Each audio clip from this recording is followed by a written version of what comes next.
Benja Berridi, ¿no? No estuvo otras veces, ¿no? Pedro.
Dale, no lo veo, no se ve. A ver.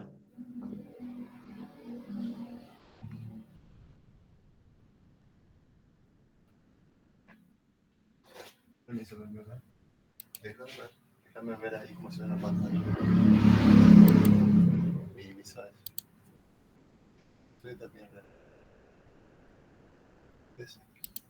¿Qué me pasa acá? Dale que sí. ¿Qué te pasa? Ah, ¿se está viendo así? Sí, pero no lo podés pasar. Para. Ahí Mauri está viendo. Para pasarlo, el power. Se está viendo la carátula. Él está en mi casa. Ahí está. Pásalo. Ahí está. Bueno, el tema 1 es la astronomía. La astronomía es una ciencia natural que estudia el sistema solar, las estrellas del universo. Sobre todo se interesa en las leyes naturales del universo. Se puede hacer una diferencia entre la astronomía, que sería la antigua, observacional, y la cosmología, que es la aplicación de todos los conocimientos científicos, física, química, a el universo. Sigamos. Bueno, parecería que los homínidos, hace muchos miles de años, observaron obviamente el Sol y la Luna. Como ya se ha dicho alguna vez, los planetas significa, creo que en griego, estrella errante o vagabunda. Veían sobre un fondo fijo estrellas que se movían y le llamaron planetas. Después se descubrieron que eran planetas, por supuesto. Bueno, hay construcciones con datos astronómicos.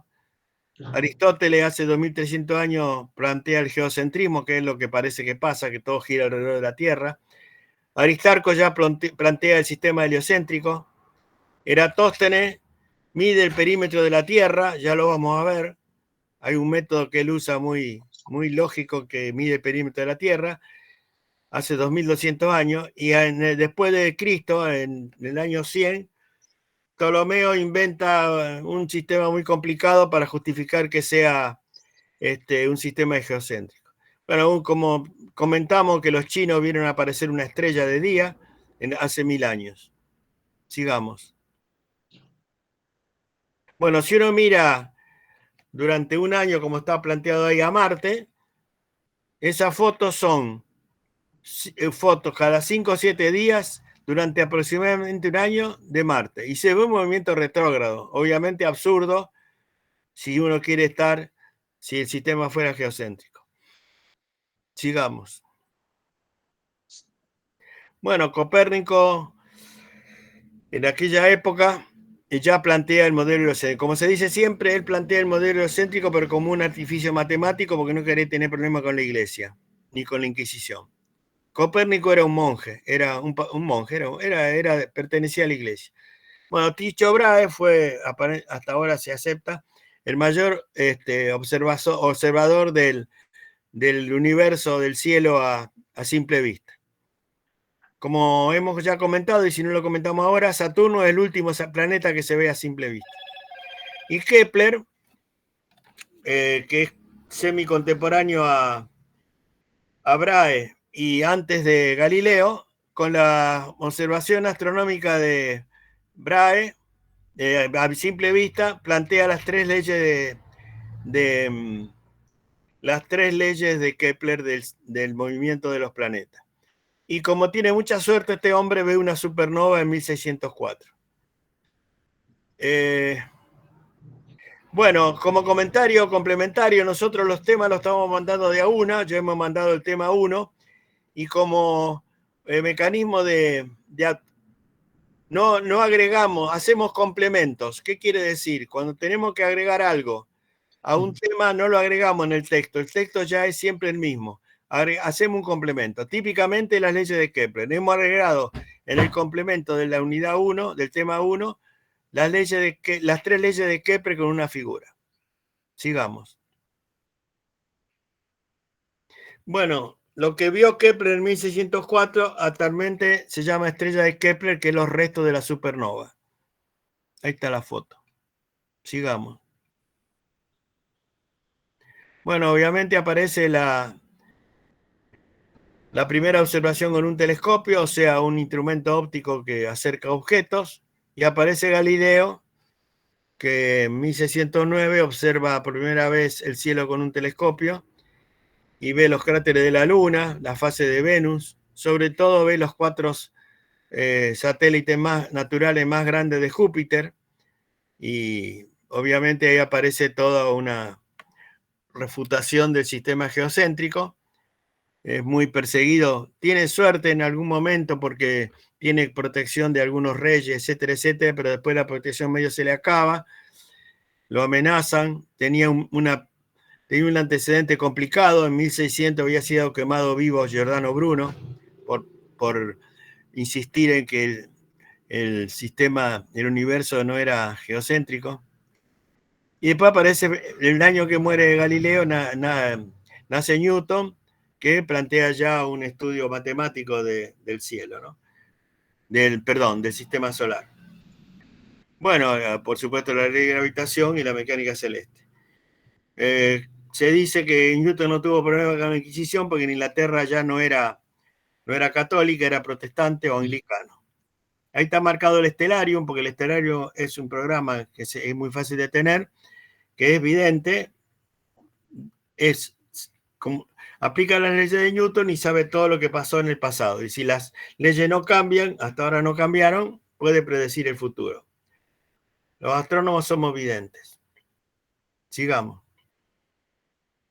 Bueno, ahí está Galileo con su telescopio, un telescopio refractor, porque tenía lente, y era más o menos de 70 milímetros en la lente. Alguna vez leí que, ustedes imagínense que él no tenía nadie a quien consultar, así que fabricó, sabía que con las lentes se podía hacer acercamiento. Estoy casi seguro que primero se inventó el microscopio, y entonces después él, ¿no? Dicen que en realidad hubo antecesores, construyó un aparato, un telescopio para acercar objetos del sistema solar. Sigamos. Bueno, 3 conceptos fundamentales que lo voy a repetir muchas veces. Siempre hay que decir siempre cuál es el sistema que se estudia y el resto del medio ambiente. Muchas veces uno se refiere, está hablando implícitamente de un sistema y entonces no se entiende de qué se está hablando. El concepto de modelo es muy importante, ¿no es cierto? Es una hipótesis sobre algún sistema. Y un concepto muy importante es que todos los sistemas son parciales, todos los modelos, son parciales y transitorios. Justifican, explican, dan alguna hipótesis sobre una parte de un sistema. Y son transitorios hasta que no sean refutados. Y por supuesto, para hacer un modelo tiene que haber un método científico, experimental, objetivo. Objetivo significa con mediciones. Otro concepto importante es clasificación. Cuando uno quiere clasificar un sistema, tiene que primero describir todas las propiedades que pueda y después decir en base a qué uno las clasifica.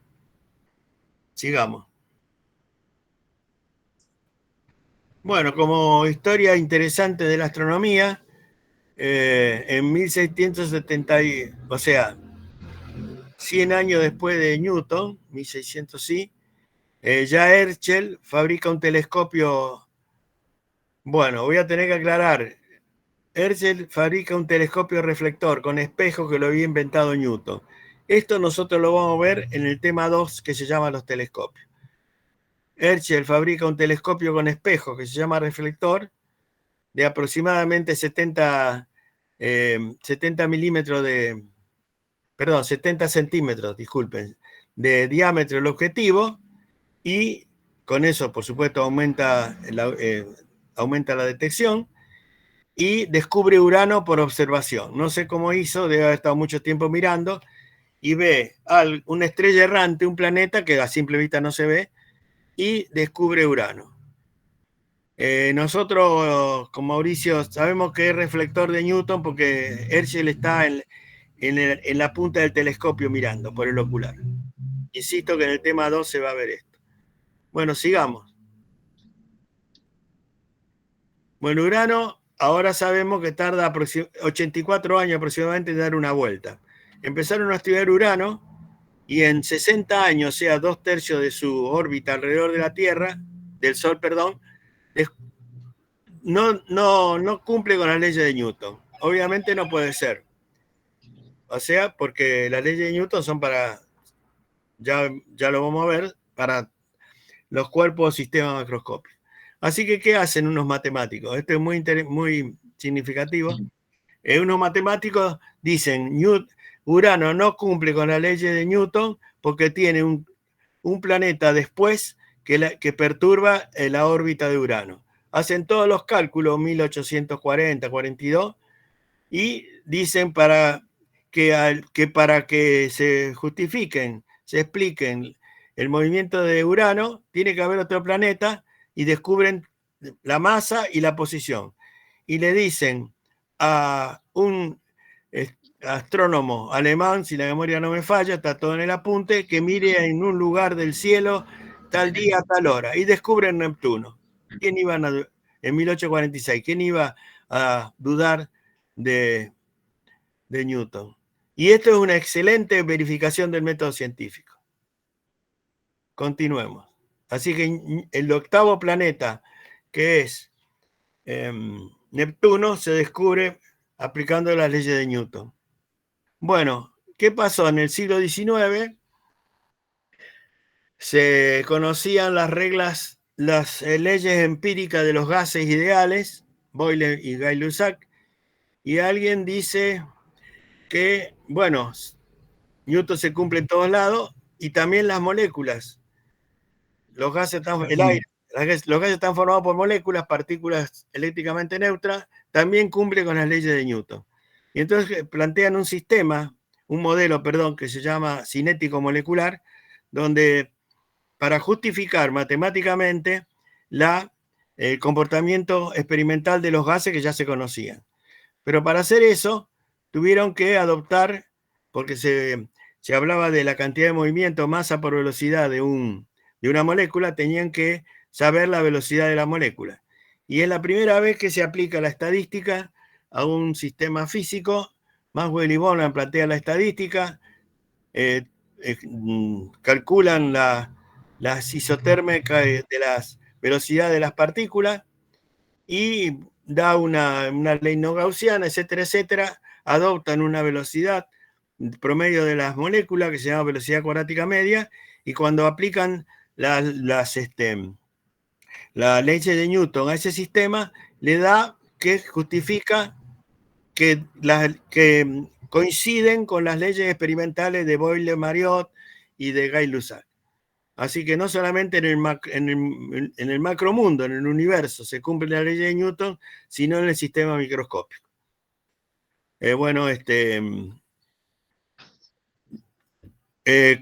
Ahí aparece el tema de la energía cinética proporcional a la temperatura absoluta. O sea que si la temperatura absoluta, que es interesante, que es el límite de la temperatura mínima hasta ahora conocido, menos 273 más o menos, las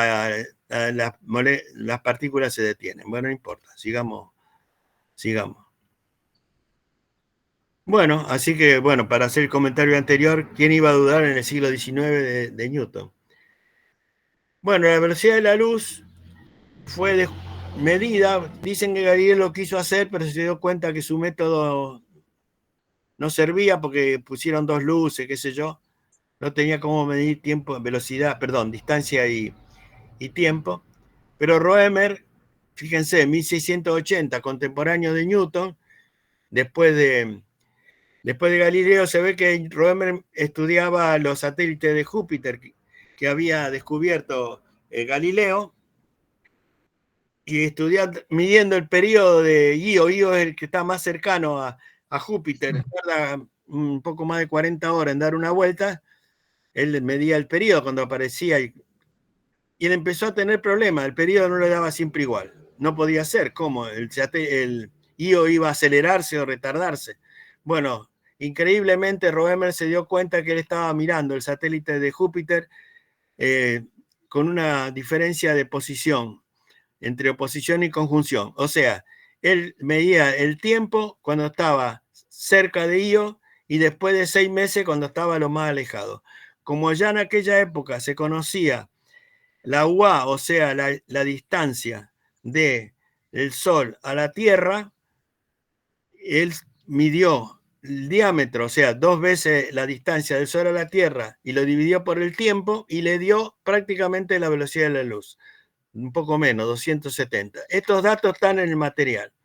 Creo que la diferencia del periodo era 1000 minutos, eran 17 minutos, algo así, pero muy medible. Después viene el muchacho Maxwell, matemáticamente, con todos los datos que se conocían en el siglo XIX del electromagnetismo, calcula la velocidad de una onda electromagnética y le da la velocidad de la luz que ya se había conocido. Además ahí está Fizeau, se midió la velocidad de la luz por métodos terrestres, que es cosa que a veces se desarrolla en física, y siempre le dio aproximadamente 300.000 kilómetros por segundo. Entonces yo pongo entre comillas, siempre voy a poner entre comillas OEM, para que no se... en algún lugar lo voy a poner si no lo pongo ya. No voy a hablar más de onda electromagnética porque Maxwell lo sabía, pero las ondas electromagnéticas también tienen otro comportamiento de partículas, así que yo voy a siempre a usar el término radiación electromagnética. Bueno, ahí está Planck para explicar la radiación térmica de un cuerpo. Planck no tuvo más remedio que aceptar, que proponer el modelo de que el cuerpo emitía partículas llamadas fotones. Obviamente lo quisieron colgar del palo mayor a Planck, pero él dijo, lo que da, la única manera de justificar el resultado experimental de radiación térmica de un cuerpo era aceptar que emitía partículas.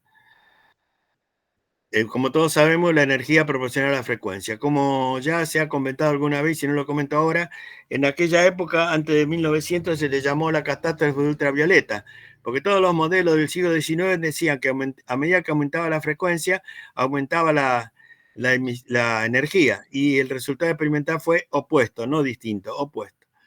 Bueno, para poder explicar que la luz venía del universo, tuvieron que inventar un medio elástico que estuviera inmerso el universo y le llamaron éter. Bueno, Michelson tuvo como 10 años midiendo el viento del éter, siempre le dio igual, y como está escrito en algún lado, es el fracaso más exitoso, uno de los fracasos más exitosos de la ciencia experimental. Continuemos. Bueno, ahí aparece, por supuesto, con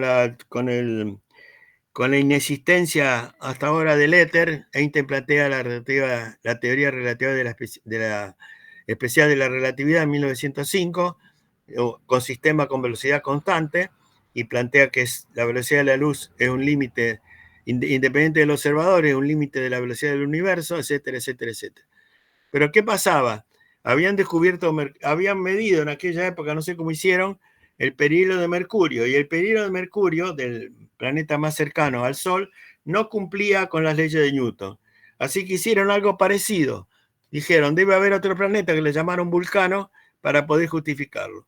Bueno, una de las justificaciones experimental de la teoría de relatividad especial fue que justificó el periodo de Mercurio. Por la teoría de la gravedad, perdón, por la teoría de la relatividad general. La teoría de la relatividad general es para sistemas con aceleración constante. Como comentario, las teorías de relatividad plantean que el tiempo y el espacio no son absolutas, sino dependen de la velocidad con que se mueve el sistema con respecto a la luz. Las correcciones son a velocidades humanas, son indetectables. Recién se empiezan a detectar cuando la relación entre la velocidad y la velocidad de la luz es un 10%, 30.000 kilómetros por segundo. Sin embargo, tienen que tenerlo en cuenta para los GPS. ¿Por qué? Porque el satélite con el cual se hace triangulación se está moviendo según la altura a 30, 25.000 kilómetros por hora, y el tiempo del satélite no es idéntico al tiempo de la Tierra. Así que tuvieron que, para sincronizar, tienen que tener en cuenta con el satélite del GPS la dilatación del tiempo. Continuemos. ¿No hay más? Ah, sí. Bueno, acá Mauricio es un experto astrofotógrafo, y también tenemos otro experto astrofotógrafo que se llama Nicolás Roque. Ellos dos fotografiaron en noviembre, no me acuerdo de qué fecha, del 19, el tránsito de Mercurio frente al Sol, con el telescopio del Observatorio Astronómico de la UTN.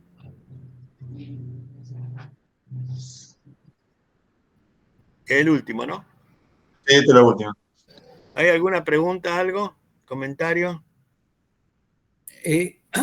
Sí, más que... bueno, respecto de lo último, Mauricio, esta última fotografía, ¿la hicieron con un filtro? No, lo hicimos con un filtro de Mylar, es el filtro que va en la parte, digamos, lo que se llama la entrada de la luz del telescopio. Digamos, la entrada de la luz se pone un filtro que se llama filtro Mylar, y eso hace que, bueno, el Sol disminuya mucho el brillo, como para Claro. que después uno pueda poner una cámara y sacar la foto. Claro, precisamente creo que Galileo se quedó ciego mirando Sí. el sol, ¿no? Claro. Tuvo máculas. Ah, máculas. Lo único, quería agregar algo, si me permitís, Por favor. respecto de lo de Copérnico. Sí. Obviamente que el libro de él salió publicado dicen que el mismo día que murió, ¿no? No, dicen que fue publicado por un discípulo de él al día siguiente. Es lo mismo. Sí. Bueno, pero hay un prólogo en el libro que dice justamente, bueno, un poco lo que vos dijiste, que se tome la hipótesis heliocéntrica como un instrumento, como una hipótesis, instrumento de cálculo, pero no como la realidad. Exactamente.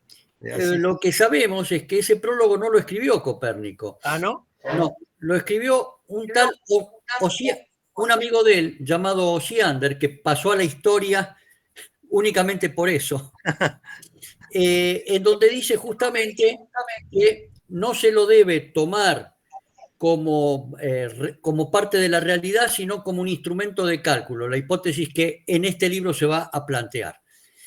Porque de esa manera obtuvieron lo que llamó el imprimatur. El imprimatur era el permiso del Vaticano para publicar libros que estuvieran justamente en contra de los del equipos. geocentrismo.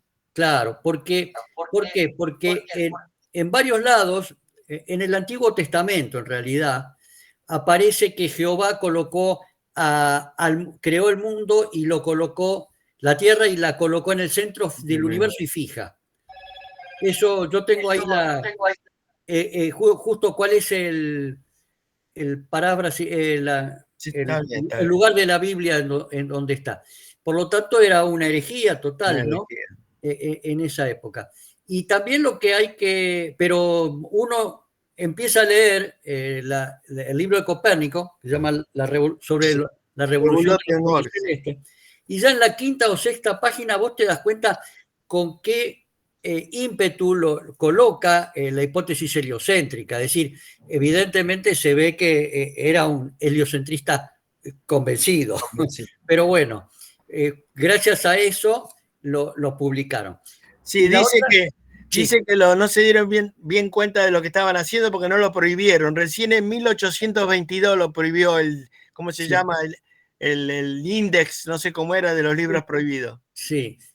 Lo que pasa es que es un libro muy geométrico, muy matemático. Es un libro que, digamos, lo puedes leer al principio. Después todo lo demás es bastante complejo para alguien que no es astrónomo, ¿no? Y lo que no creo nunca hay que pasar por alto es que Galileo pasó, si bien dijo, bueno, está bien, le hicieron el juicio y demás, pero no es que le dijeron, bueno, macanudo, Galileo, andate a tu casa. No, pasó los últimos 9 años de su vida preso domiciliario. Y preso domiciliario porque ya tenía 70 años. O sea, Galileo murió en prisión domiciliaria, pero en prisión. No pudo salir, ni para ir al entierro de su hija. Fue un pionero de la Argentina. Exacto. Y en prisión escribió, tuvo 2 discípulos importantes, Viviani y Torricelli, y en prisión escribió el otro gran libro sobre mecánica y resistencia de materiales, que es que se llama El discurso acerca de 2 nuevas ciencias. Una de esas ciencias es la resistencia de materiales. Muy bien. Y cuestiones de mecánica. Bueno, así que, pero excelente tu exposición histórica sobre... Sí, es resumida. Sí. No, pero muy bien. Gracias. A vos. Bueno, el Mauri ahora va a pasar otra forma de presentar los temas.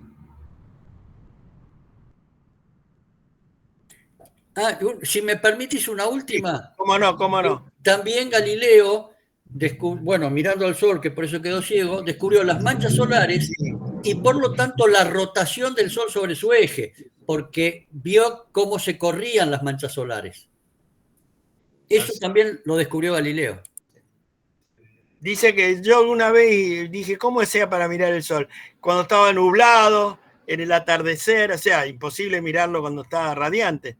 Así que buscaba cuando estuviera un poco menos brillante, pero igual. Bueno, ahí estamos. Bueno, ahora les voy a pasar el power para que vean la historia de la astronomía, también resumida, por supuesto, pero de otra forma, para poder ir viendo un poco lo que fue diciendo Bembe, pero bueno, yo voy a agregar algunas cosas más. Este es el significado de astronomía, ordenación de las estrellas. Ahí lo que pueden ver abajo es la imagen de Venus, lo ven ahí como el lucero, también conocido. Acá lo conocemos como el lucero de la mañana y del atardecer. Y bueno, ahí también pueden ver una sonda. Es como que acá quiero mostrar la evolución de la astronomía, digamos, muy simple en estas dos imágenes. Ya lo vamos a ir viendo con el transcurso del Power, qué significa estas dos imágenes. Bueno, también se la asocia la astronomía con la ciencia del cielo nocturno. Y bueno, estudia la estructura, la composición de los astros, su localización, las leyes de movimiento. Bueno, estudia los planetas, sus satélites, estrellas, galaxias, tenemos agujeros negros. Bueno, todo lo que es el universo, estudia la astronomía y bueno, busca las leyes de los movimientos de los cuerpos, de esos objetos. Así que es muy amplia la astronomía y se asocia con otras ciencias, con la ciencia natural, que se asocia con otras ciencias, como con la biología, la astrobiología, con la química, la astroquímica. O sea que es muy amplia la astronomía. Vamos a pasar al siguiente. ¿Se ve ahí? ¿Se está viendo bien? Sí. Sí, perfecto se ve. Bueno, esto es la historia también del hombre. Vamos a ver de la astronomía también. Yo la relaciono con la historia del hombre, ya que está vinculada a que desde cuando el hombre empezó a usar la inteligencia, o sea que fue Homo sapiens, desde que Homo sapiens empezó a observar objetos, observar cosas en el cielo que se repetían. Por ejemplo, el sol, la luna, las estrellas, la luna en las fases lunares, el sol los eclipses. Entonces yo acá más o menos, o sea, puse de los homos, o sea, los homínidos, cuando surgen, 2,5 millones de años hacia atrás. Después aparecen los erectus, neandertales, y los más cercanos, que somos nosotros, son los Homo sapiens, 300.000 años hacia atrás aparecen los Homo sapiens, que somos nosotros. Bueno, entonces, nosotros empezamos a observar, en forma primitiva, por supuesto, esas fases, la fase de la Luna, que duraban 29,5 días, distintos fenómenos astronómicos, los eclipses, todo eso llama la atención al ser humano, y eso hace que lo vaya relacionando con cuestiones religiosas, también de las creencias, de sus dioses, y también con temas de la vida del ser humano que se va haciendo cada vez más sedentario, se va agrupando en poblaciones y va cultivando, va empezando a cultivar la tierra. Y bueno, y va asociando también a esos movimientos de los astros con su siembra, su cosecha, recolecciones también de algunos tipos de fruta y demás. O sea, esa también es una relación grande, la relación que existe con estos objetos como el Sol, la Luna, las estrellas y demás, desde la antigüedad. Vamos a la siguiente. Bueno, y acá vamos a una de las culturas más antiguas, 4.500 años antes de Cristo, los sumerios, donde ya tiene una escritura esta cultura, y bueno, la escritura cuneiforme, y acá lo que se ve es una tablilla donde está informada, o sea, está anotada las observaciones del planeta Venus. Son las más antiguas que se conocen, estas tablillas de observaciones de un planeta. Y bueno, esto es una copia de un texto babilónico de 1500 años antes de Cristo. Bueno, en ese tiempo esta cultura, bueno, ya tenía un calendario unisolar, 12 meses lunares, de 30 días, habían dividido así el año. Y bueno, ya tenían constelaciones, entonces ya unían las estrellas para formar figuras y constelaciones. Por ejemplo, la del zodíaco. Tauro Capricornio ponemos acá como ejemplo. Bueno, después aparecen los egipcios, con 3000 años antes de Cristo.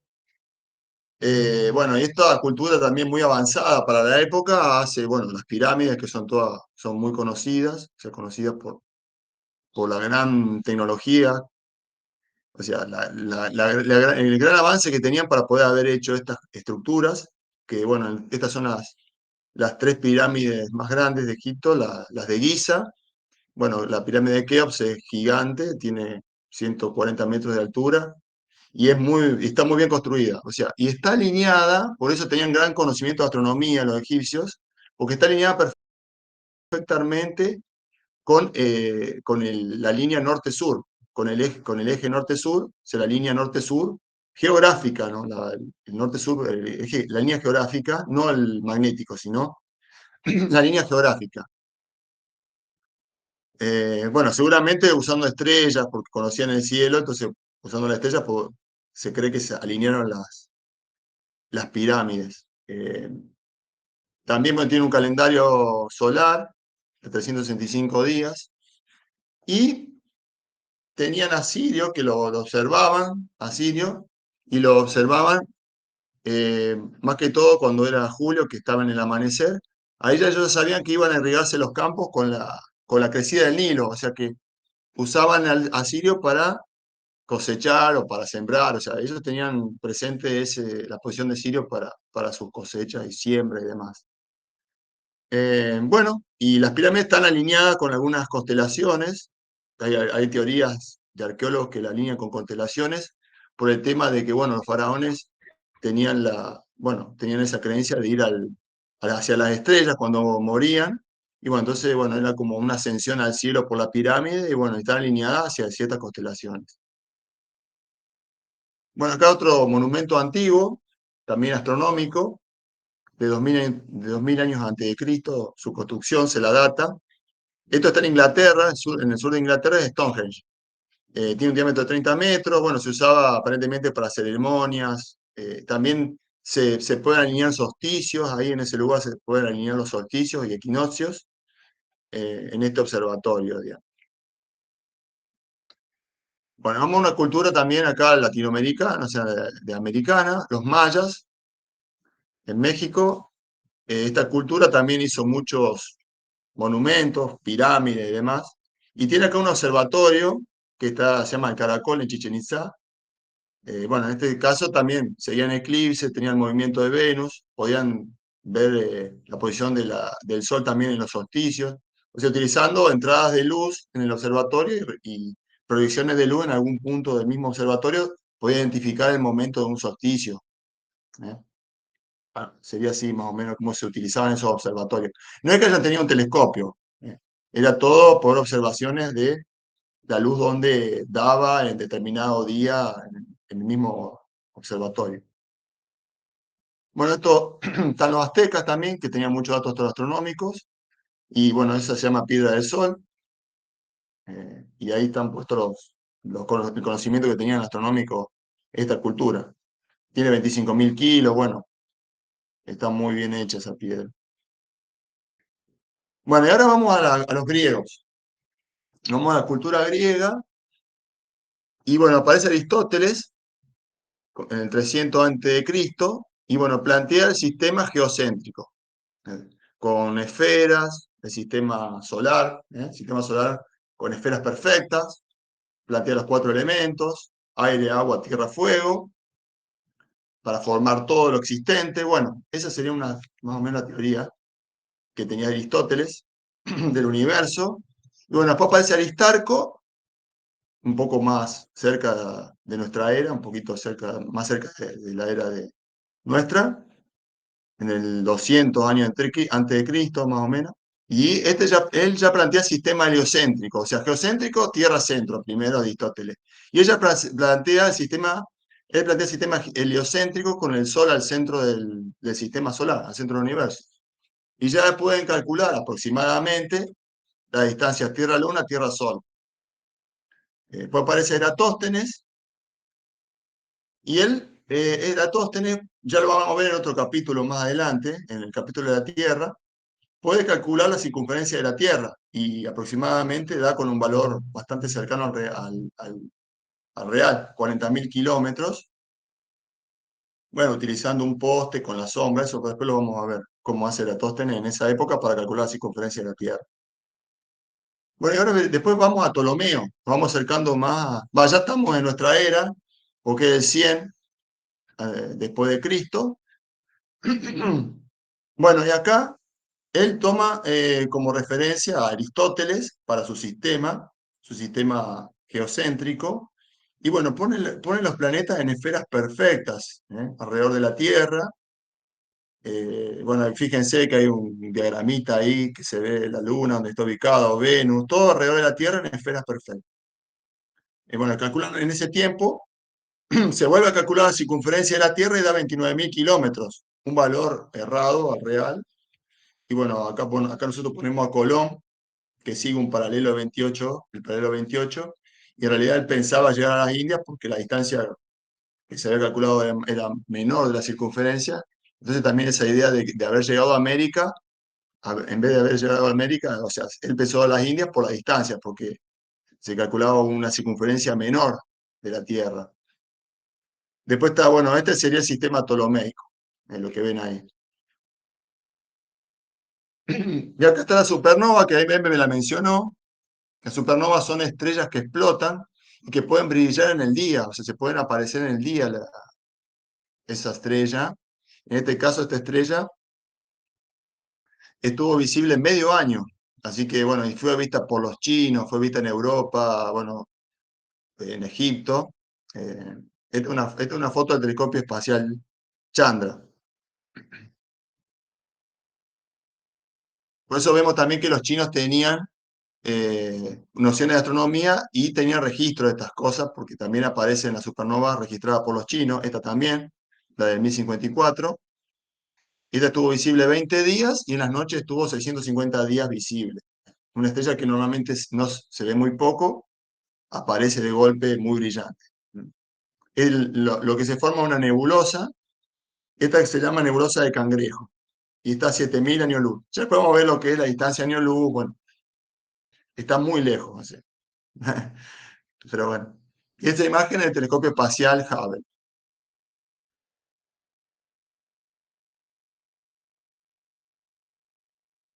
Bueno, ahora vamos a la época medieval, vamos a decir, de la historia.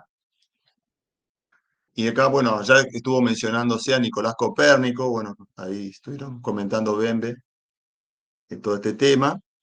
Y bueno, él plantea el sistema heliocéntrico, como el sistema de movimiento del sistema solar, con el Sol al centro de los planetas.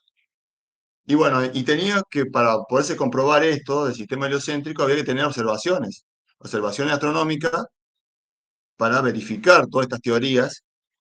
Entonces Tycho Brahe, que es un gran observador del cielo, que tenía un observatorio no con telescopio tampoco, por esa época no estaba el telescopio, tenía todos artilugios, aparatos, vamos a decir así, para poder medir ángulos entre estrellas y entre planetas, bueno, para tomar medidas de la posición de los objetos en el cielo, y tenía mediciones muy precisas, las más precisas en esa época.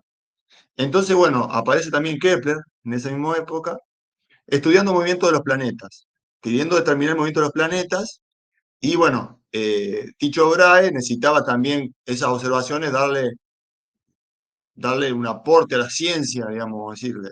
Necesitaba un físico para que logre, digamos, con esas observaciones tener una teoría del movimiento. O sea, los dos se necesitaban, digamos.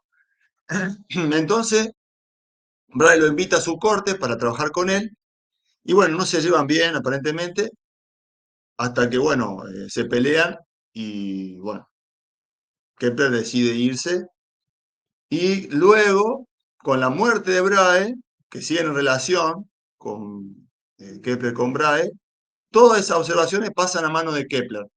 Y bueno, con eso Kepler puede determinar las leyes del movimiento de los planetas, y en este caso lo que se va abajo es el movimiento retrógrado de Marte, porque ese movimiento no era explicado con la teoría geocéntrica, Entonces, la única forma de explicar ese movimiento retrógrado era con una ley, que es la primera ley, porque ahora vamos a ver las leyes, es la primera ley que los planetas tienen una órbita elíptica. Entonces, con estas leyes y esas observaciones y generar estas leyes, pudo generar estas leyes, que es la órbita de los planetas elíptica.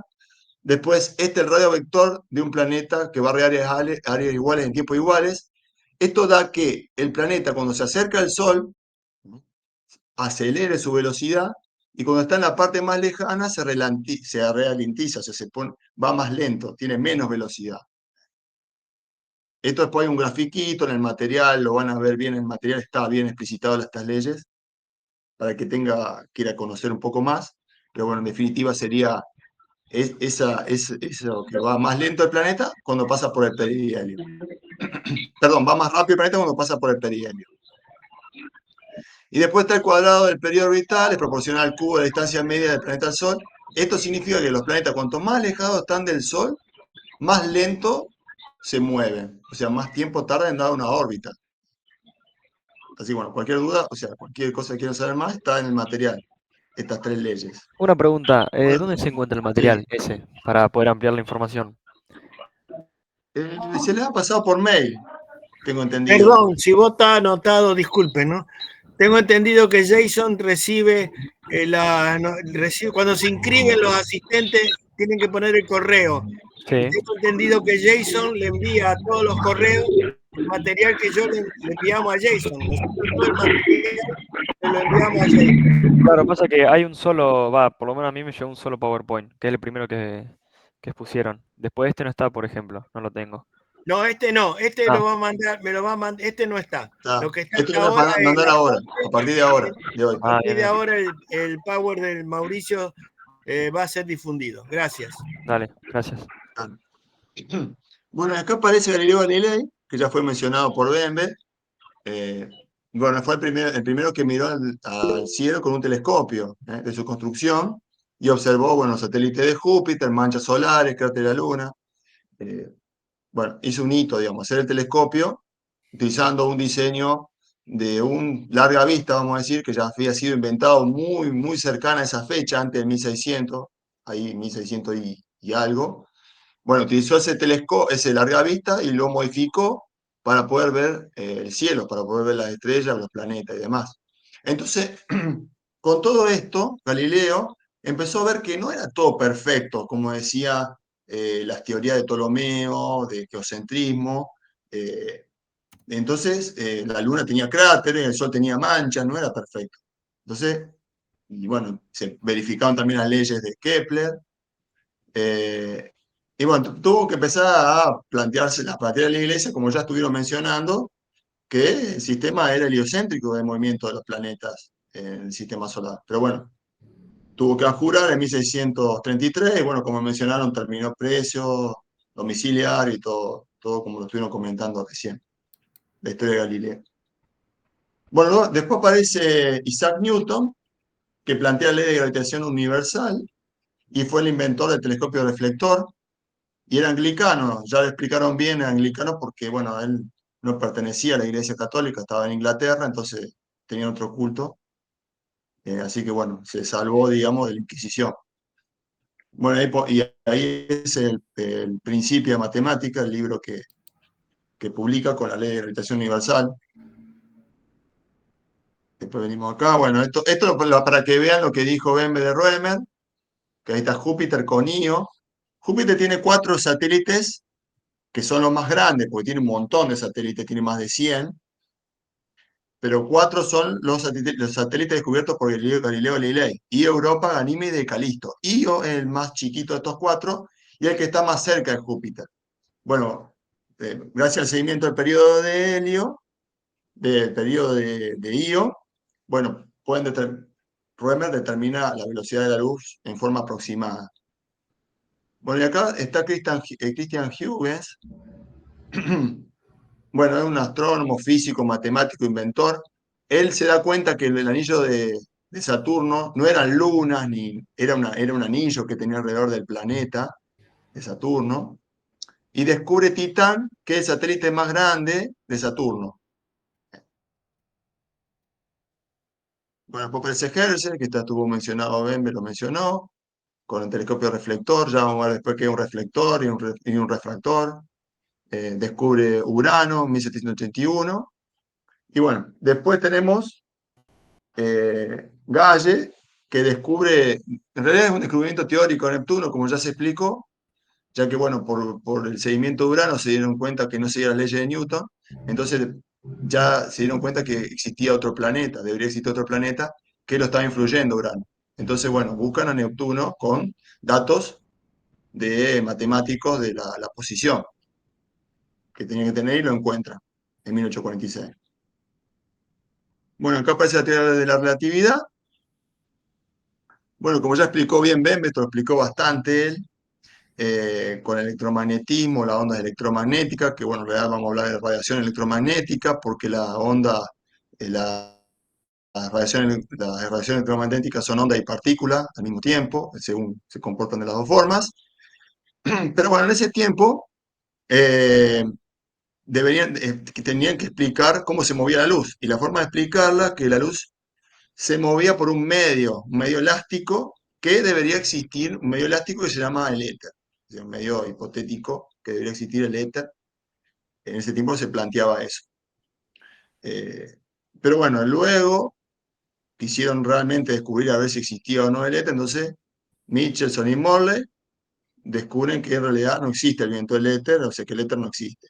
Entonces ahí aparece Einstein con las teorías de la relatividad para poder explicar el movimiento de la luz. Y bueno, acá, bueno, ahí lo conocen, ahí está la foto de Einstein. Y acá aparecen eh, las verificaciones de las teorías de la relatividad. Primero con Mercurio, que tiene un movimiento que no sigue las leyes de Newton, entonces se volvió a plantear lo mismo, que podía existir un planeta que está más cerca del Sol, Vulcano. Y bueno, entonces no se encontró el planeta. Y aparte, bueno, fíjense cómo el tema que lo explicó Bembe, el movimiento de Mercurio, el perihelio, cómo se va moviendo. Ahí ven la órbita de Mercurio y el Sol en un foco de la órbita, o sea, el foco del elipse está el Sol, y la órbita se va moviendo, cada muchos años se va moviendo, y forma como esa flor las órbitas, digamos, las distintas órbitas del planeta mientras se va moviendo. Eso es lo que había que explicar de por qué lo hacía, de por qué Mercurio hacía ese movimiento. Y bueno, y fue explicado utilizando la teoría de la relatividad. O sea, utilizando la teoría de la relatividad se puede explicar el movimiento del perihelio de Mercurio.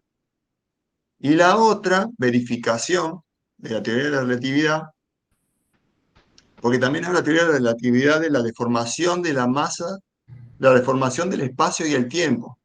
Un cambio de la idea de la gravedad, que la gravedad en realidad deforma el espacio y el tiempo. Entonces, con esa idea, la luz, al pasar, por ejemplo, en este caso, ahí fíjense que se ve eh, una superficie cuadrada, y está deformada. Imagínense como un colchón con una bocha puesta en el colchón. En ese caso sería el Sol, que está puesto como si fuera una bocha en el colchón, y está deformando el espacio-tiempo.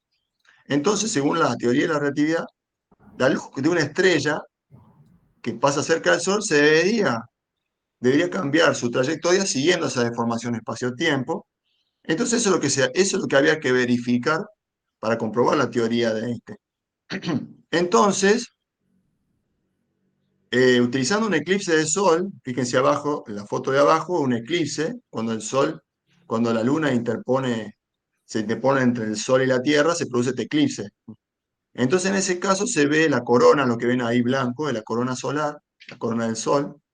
Ya vamos a ver qué es más adelante en el curso, en el taller.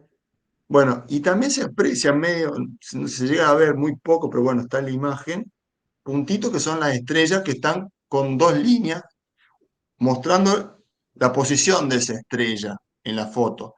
Esa foto fue sacada por Eddington, un astrónomo, en 1919, para poder verificar ese movimiento de la luz, el cambio de posición de la luz. ¿Qué pasa? Se comparaba esa foto de ese eclipse con una foto sin el Sol, con esas estrellas, y se determinó que esas posiciones habían cambiado, o sea que la luz de esa estrella se había movido. con el eclipse. Así que bueno, esto fue uno de los hitos de la verificación de la teoría de la relatividad. También tiene que ver, por eso está la fórmula esta muy conocida de Einstein, de la variación de energía igual a la variación de masa por velocidad al cuadrado, de la luz al cuadrado, se queda que la cantidad de masa que se modifica, muy poquito que se modifique la masa, tenemos una gran variación de energía. Esto es lo que ocurre dentro del Sol. Ya lo vamos a ver en el caso de las estrellas. La fuente de energía del Sol es la fusión nuclear. La fusión nuclear, el hidrógeno, da helio, bueno, esa fusión produce mucha energía y helio. Simplemente explicándola. Y con esa fórmula se determinó esa cantidad, esa variación de energía que hay. Bueno, y acá yo estaba mencionando las mezclas, digamos, las uniones de la astronomía con la física, astrofísica, astroquímica, bueno, el estudio de la cosmología, ya tenemos el estudio del origen del universo, de cómo se fue desarrollando o evolucionando el universo, con esta ciencia que aparece, astrofísica, química, aparece el descubrimiento bueno, está el descubrimiento de Plutón, como un hito también en la astronomía, aparece la radioastronomía, que utiliza esos, o sea, utilizan los radiotelescopios que se ven ahí abajo, el que se ve a la izquierda es un radiotelescopio. Utiliza la onda de radio, no la luz, sino la onda de radio, para hacer descubrimientos, bueno, estudios del universo. Bueno, y acá hablamos de la expansión del universo, porque también es un hito muy importante en la astronomía. Edwin Hubble, que gracias, bueno, al telescopio Hubble le pusieron el nombre de Edwin Hubble. Fíjense, a la derecha está el telescopio espacial Hubble. Bueno, él pudo determinar, porque él tenía uno de los telescopios más avanzados, era el director del observatorio de Monte Wilson, que era uno de los observatorios más avanzados del mundo en ese tiempo, y hacía la foto de las galaxias. Hacía fotos de las galaxias. Y bueno, querían determinar propiedades de las galaxias, y bueno, veía que las fotos que le tomaban las galaxias se iban corriendo hacia el rojo el espectro de la foto. Después vamos a ver qué es el espectro, pero bueno, el espectro de la luz de esas galaxias se corría hacia el rojo, de las galaxias que él iba fotografiando. Entonces, con eso, él pudo determinar que las galaxias se estaban alejando unas de otras y existe una expansión del universo, gracias a ese descubrimiento de Hubble, bueno, por el efecto Doppler en la luz. Esto después lo vamos a ver cuando vemos la luz, el espectro, lo vamos a profundizar un poco a todo el tema del espectro y cómo se determina esto, digamos. Pero bueno, en grandes rasgos eso, el corrimiento hacia el rojo del espectro da que se está alejando las galaxias y bueno, después aparece ya con la astronomía moderna, a partir de 1960, en realidad en 1990 se determina que el universo se está acelerando, que el universo se está acelerando, o sea que no se acelera a una velocidad constante, sino que se acelera la expansión y ya entra en juego la energía oscura y la materia oscura. Así que bueno, todo esto se da con que aparecen instrumentos con tecnología cada vez más avanzada. A medida que vamos teniendo un instrumento con mayor avance tecnológico, también son los nuevos descubrimientos que vamos teniendo y la astronomía avanza, va avanzando. Desde el inicio con el telescopio, con el telescopio de Galileo, y ahí empezó, digamos, el avance de la astronomía. Y yo creo que estamos ahí. Cualquier duda, bueno, si tienen alguna consulta ahora, quieren preguntar. Esto es medio rápido de lo que sería la historia de la astronomía y el avance de la astronomía en la, Muy bien. Visiten el observatorio, hagan una excursión al observatorio de San vengan Francisco. al observatorio, los que estén cerca. El de Y Devoto. si no, después hacemos recorrido virtual, Benbe. Sí, vamos a hacer un recorrido virtual. Sí. ¿Qué telescopio tienen en San Francisco? Un Smica Segrain. Sí, un Celestron Ahí está. C11, de 11 pulgadas de diámetro, 30 centímetros. 30 centímetros más o menos. Está bien, está bien. Sí, sí. Con computadora, ¿no? Sí, Con está con seguimiento. sí, tiene seguimiento, o sea, se le llama Go-To, tiene seguimiento de objetos y aparte se puede buscar objetos, tiene 40.000 objetos de base de datos, o sea que impresionante cantidad de objetos que hay para buscar. También hay que tener en cuenta el cielo que tenemos tan, bastante contaminado lumínicamente, Sí, está mal. pero Pero bueno, Pero con cámara de fotos podemos lograr buenas imágenes, podemos tener buenas fotos con el el telescopio. movimiento lo hace un mecanismo sí, que está La guiado electrónica. con Claro, un tiene motores que están guiados por un sistema electrónico y bueno, ya tiene prefijado 40.000 objetos. Lo que se hace es se alinea ese telescopio antes de usarse, se le da las coordenadas del lugar, bueno, y se lo alinea con estrellas y después se empieza a utilizar. Ya como que el telescopio se orienta en el lugar y ya después empieza a buscar todo lo que uno le pida para buscar. ahora Sí. el segundo capítulo es los telescopios, Tito, y esto lo Sí, vamos a ampliar. lo vamos a ver ahí. Ustedes dijeron en una charla previa a este curso que están en un programa de seguimiento de objetos De asteroides. de asteroides, pero un telescopio puede llegar a No, observar. no, Y entonces, ¿cómo es? es por computadora. Ya creo que Mauricio te explicó algo. Claro, hacen Nos mandan fotografías. fotos de un telescopio de Hawái. Claro. Ah, Hacen fotografías del telescopio. Con el telescopio hacen fotografías de distintas partes del cielo donde aparecen estos objetos. O sea, ajá. normalmente nosotros lo que estamos buscando son del cinturón principal de asteroides. Ya después vamos a ver bien qué es el cinturón principal de Ah, asteroides, donde está que es donde está la Ceres, mayor parte, Exactamente. ¿eh? ¿Dónde donde está está Ceres? Ceres y los sí, sí, sí. Donde está Eso Ceres, Palas, la mayoría de los dicen asteroides que más el cinturón conocidos. de asteroides es un planeta que colisionó, ¿no? No, que creo que no se pudo formar.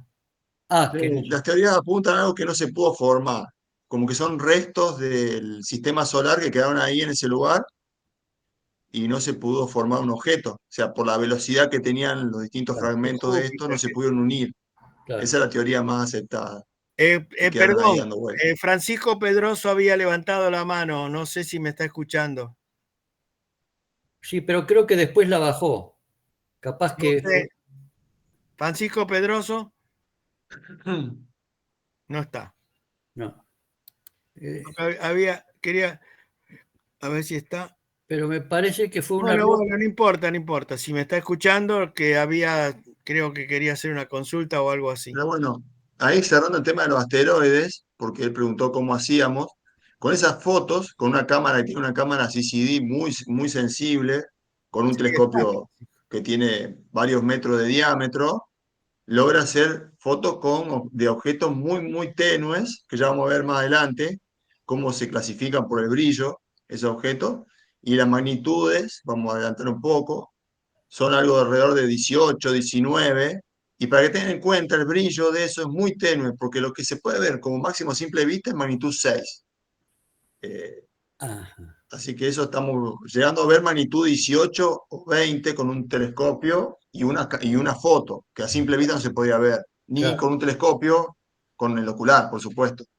Necesita una cámara y un telescopio grande.